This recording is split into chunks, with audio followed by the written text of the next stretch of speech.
টানা বর্ষণ ও অনেক জেলায় জলাবদ্ধতায় অস্থির কাঁচা বাজার। বাজার ভেদে প্রতি কেজি কাঁচামরিচ বিক্রি হচ্ছে ৩৪০ থেকে ৪০০ টাকায়। সবজির দামও চড়া। এ বিষয়ে আরও জানাতে রাজশাহী থেকে আছেন আমাদের সহকর্মী মোস্তাফিজুর রহমান। আমরা মোস্তাফিজের সাথে যুক্ত হচ্ছি। মোস্তাফিজুর, বর্তমানে বাজার পরিস্থিতি কি, আপনি আমাদের বিস্তারিত জানাবেন।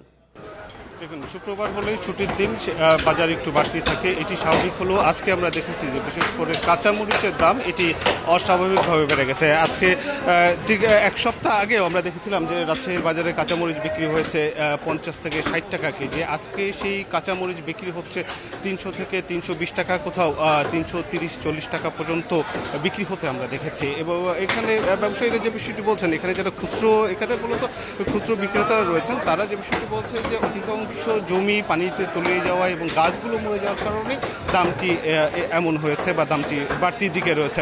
এটিকে বর্ষা আসলে এটি খুব একটা চিরাচরিত একটি চিত্র বলা যেতে পারে যে বর্ষার সময় একটি ক্রাইসিস থাকুক বা না থাকুক, এই বৃষ্টি হলে বা কোনো একটি অঞ্চলে এই জমিগুলো ডুবে গেলেই এর প্রভাবটি পুরো দেশ জুড়ে পড়ে যায়। এটি একটি সিন্ডিকেটের মতো একটি অবস্থা, কেননা একটি জেলা বা একটি বিভাগের উৎপাদিত মরিচ দিয়েই সারা দেশের মরিচের চাহিদা পূরণ হয়, বিষয়টি এমনটিও নয়।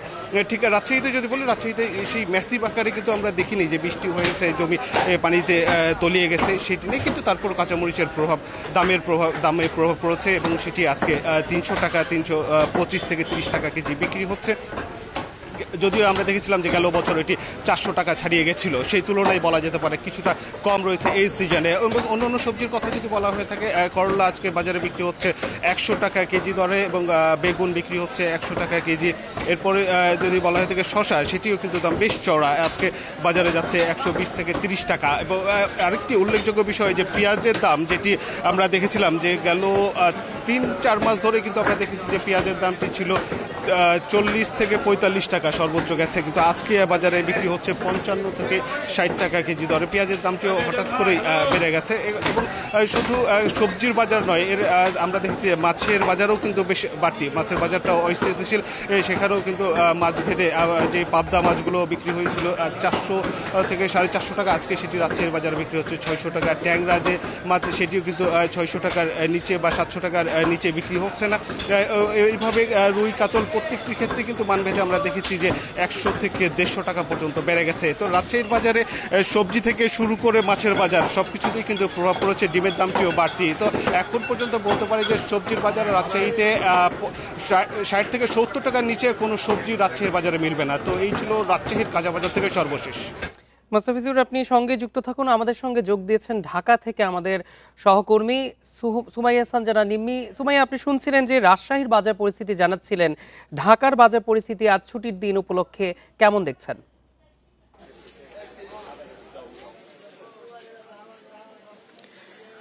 যেটা আমরা সচরাচর দেখি যে শুক্রবারে সব বাজারেই ভিড় বেশি থাকে। আমি সকাল থেকে কয়েকটি বাজার ঘুরে এখন মোহাম্মদপুর বাজারে আছি।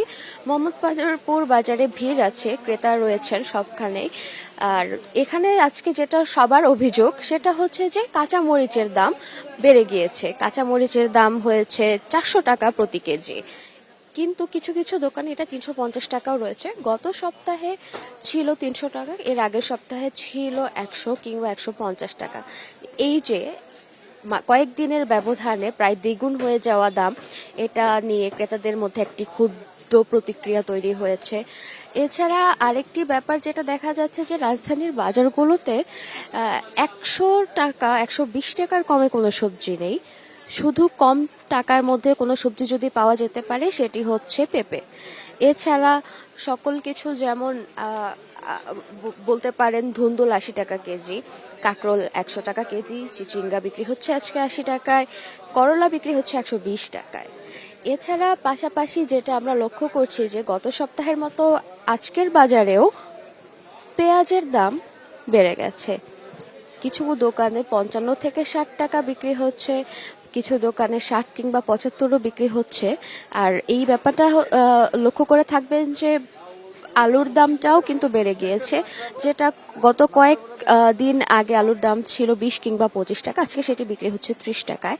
আর পেঁয়াজের দাম কিন্তু গত সপ্তাহে ছিল যা ছিল তার থেকে দাম বেড়েছে, কিন্তু পেঁয়াজের দাম কিন্তু এমনও গিয়েছে যে বাজারে আমরা দেখতে পেয়েছি 40 কিংবা 42 টাকা ছিল, সেটি হুট করে 15 থেকে 20 টাকা বেড়ে যাওয়া বাজারে ক্রেতাদের উপর একটি চাপ তৈরি করছে বলেও ক্রেতারা জানিয়েছেন।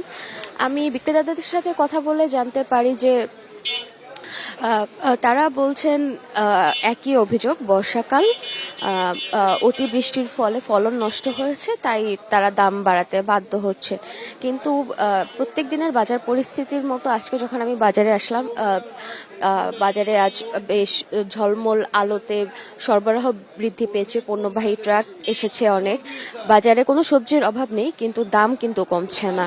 সাধারণ মানুষ যেমন হচ্ছে যে জানতে চাচ্ছেন যে কেন দাম কমছে না, এটা কি কারণে হতে পারে। তারা বলছেন যে এখানে কোনো তদারকি নেই, পাশাপাশি বাজার মনিটরিংও নেই।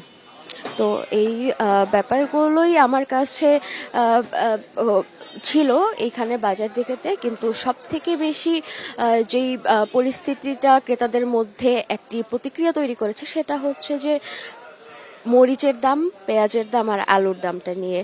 আর 100 টাকার কমে কেন সবজি কেনা যাচ্ছে না, এটি তাদের কাছে এখন বড় প্রশ্ন। কেন তারা কিনতে পারছেন না রাজধানীর বাজারগুলোতে? আমরা জানি যে দেশের সকল প্রান্ত থেকে সবজি আসে।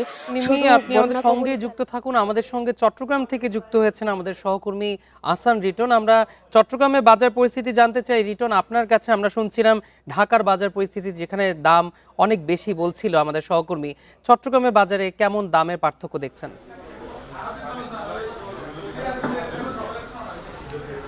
দেখুন, ঢাকা এবং রাজশাহীর সহকর্মীরা যেমনটি বলছিলেন, চট্টগ্রামে আসলে সেই একই চিত্র। অর্থাৎ আমরা গত সপ্তাহে দেখেছিলাম যে সবজির দাম বেশ চড়া ছিল, আজকেও আসলে সেই একই দাম, অর্থাৎ 10 টাকা এদিক সেদিক হয়েছে। কিন্তু আমরা দেখছি আলু এবং পেঁপে ছাড়া প্রতিটি সবজি আসলে 100 কিংবা তার বেশি দাম দিয়ে আসলে জনগণকে কিনতে হচ্ছে। এই ক্ষেত্রে আসলে যারা বিক্রেতা রয়েছেন তারা যেটি বলছেন সেটি হচ্ছে বন্যার পানি নেমে গেলেও আসলে যে সমস্ত জায়গায় ফসলের ক্ষতি হয়েছিল সেই ফসলগুলো এখনও পর্যন্ত নতুন করে আসলে উৎপাদন করা যায়নি, ফলে দাম বেশ বাড়তি। এবং যে সমস্ত জায়গা থেকে আগে সবজি বেশি হারে আসতো সেই জায়গা থেকে আসলে সবজি ক্রমশ সবজির সরবরাহ যেটি সেটি আসলে বলা যেতে পারে যে শূন্যের কোটায় এসে দাঁড়িয়েছে, ফলে সেগুলোর দাম বাড়তি। আমরা একটু বলতে চাই যে গত সপ্তাহে আমরা দেখেছিলাম অবিশ্বাস্যভাবে দেশীয় মুরগির দাম 80 টাকা কমেছিল, এবং গত সপ্তাহে আমরা দেখেছি 620 টাকায় দেশি মুরগি বিক্রি হয়েছিল। এর আগে আমরা দেখেছি 700, 750 টাকা পর্যন্ত বিক্রি হয়েছে। কিন্তু আবার দেখছি এই সপ্তাহে এসে সেই দেশি মুরগির দাম আবার 30 টাকা বেড়ে গেছে। সোনালী এবং ব্রয়লার মুরগি দুটো দামই বাড়তি। এই ক্ষেত্রে আসলে বিক্রেতারা যেটি বলছেন সেটি হচ্ছে সোনালী এবং দেশি মুরগির সরবরাহ কিছুটা স্বাভাবিক থাকলেও ব্রয়লার মুরগি, যেহেতু আপনি জানেন যে আসলে এই যে বন্যায় প্রচুর ক্ষয়ক্ষতি হচ্ছে, অনেকগুলো খামার পানিতে তলিয়ে গেছে, ফলে এই ব্রয়লার মুরগির দাম সেটি এখন 190 টাকায় বিক্রি হচ্ছে, অর্থাৎ গত সপ্তাহের তুলনায় সেটি কেজিতে 20 টাকা পর্যন্ত বেড়েছে। এবং এই ক্ষেত্রে আসলে ক্রেতাদের যে অভিযোগ সেটি তারা বলছেন যে আসলে দীর্ঘদিন ধরে বাজারে যে তদারকির যে বিষয়টি ছিল, অর্থাৎ জেলা প্রশাসন কিংবা ভোক্তা অধিকার পক্ষ থেকে যে তদারকিটি করা হতো সেই তদারকিটি এখন নেই বললে চলে, ফলে বন্যার অজুহাতে প্রতিটি পণ্যের দাম বিক্রেতারা বাড়াচ্ছে। এবং এই ক্ষেত্রে যদি খুব দ্রুত সময়ের মধ্যে বাজার তদারকি করা না হয় তাহলে মানুষের যে নাবিশ্বাস অবস্থা সেটি আরও বাড়বে। এবং এক্ষেত্রে আমরা জেলা প্রশাসন এবং ভোক্তা অধিকারের সাথে কথা বলছি, তারাও যেটি বলছে সেটি হচ্ছে নানা সীমাবদ্ধতার কারণে তারা বাজার তদারকি করতে পারছেন না। তবে পরিস্থিতি যদি একেবারে বেসামাল হয়ে যায় সেক্ষেত্রে আসলে তারা খুব দ্রুত সময়ের মধ্যে বাজার তদারকি নামবেন। এবং বাজার তদারকি যদি হয় তাহলে আমরা দেখছি বেশিরভাগ ক্রেতা এবং বিক্রেতা তারা উভয় পক্ষই বলছে যে বাজারকে আসলে সহনীয় পর্যায়ে আনা যাবে। অর্থাৎ বিক্রেতারা যেটি বলছেন সেটি হচ্ছে কোনো পণ্যের দাম যদি হঠাৎ করে বাড়ে সেক্ষেত্রে আসলে ক্রেতাদের সঙ্গে তাদের এক ধরনের বাকবিতণ্ডা হয়, কিন্তু কোনো অসাধু চক্র যদি দাম বাড়িয়ে দেয় সেই ক্ষেত্রে তাদের আসলে দাম বাড়ানো ছাড়া কোনো পথ থাকে না, এবং তখনই আসলে ক্রেতাদের সঙ্গে তাদের এক ধরনের বাকবিতণ্ডা হয়। তো এই হচ্ছে চট্টগ্রাম থেকে আমার কাছে সাপ্তাহিক বাজারের এখন পর্যন্ত সর্বশেষ বাজারে সর্বশেষ পরিস্থিতি জানাচ্ছিলেন আমাদের সহকর্মীরা।